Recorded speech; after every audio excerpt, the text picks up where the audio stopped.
Inflation is coming down. That's what financial experts are saying across the country. Yeah, and while the cost of groceries, gas, and other items is starting to level out, they're also saying that we have a long way to go to get to where we were before this all started. WRTV's Kaitlyn Kendall is going to the experts to find out what you need to know about your financial future.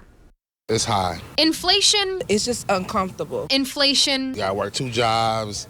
It's ugly right now. Inflation. You need 2 people in the same household to survive now. It's an issue impacting everyone across the nation in some way, shape, or form. It is very difficult. It's hard, you know what I mean? But it's like, what can we do? You know what I mean? Bills still have to get paid. We're not giving any leniency. It's just like we have to make it work. And making it work is what most Americans have been doing for the past year.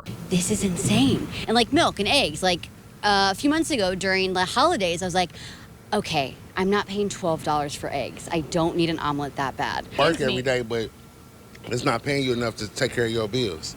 But many feel the price of things like gas or groceries is going down, and some of that is true. Gas this time last year was an average $5.13 a gallon. Today, it was an average $3.52 a gallon. That's $1.61 cheaper. It is a false mindset. Financial experts say that comes from recent data showing inflation has slowed down. I think I'm used to it, which is unfortunate. That tends to be the case for many people. I think now we're just everyone is just trying to adjust their lives to this being our new normal. But experts say that shouldn't have to be the mindset. When things are tight, things are tight. And I think we'll just live life a little bit different, on the edge a little bit, but we shouldn't have to. Inflation is still at 4%. You know, it is still real. Inflation still is up. Normal inflation, 2% below. We just over time ignore it. It is, as I mentioned, the new normal, but it shouldn't be. Plus, there are some things still rising today. There are other areas that we've seen continue to rise, like healthcare, right? Like education.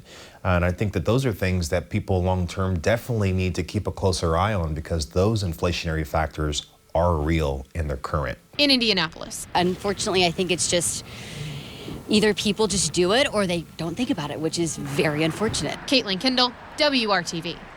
Experts say they do think that costs could lower, but we could see them rise again before that happens. They also say interest rates could climb up again, despite the Federal Reserve not raising rates for the first time in more than a year recently. Here are some tips from NerdWallet before you go back to the grocery store. First, check what you already have at home and then make a grocery list and stick to it.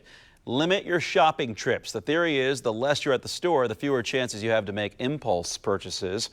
Pay attention to prices and go to the store offering the best deals on that day. And maybe think about buying some generic brands if it will save you money. Use coupons when you can and avoid online grocery shopping.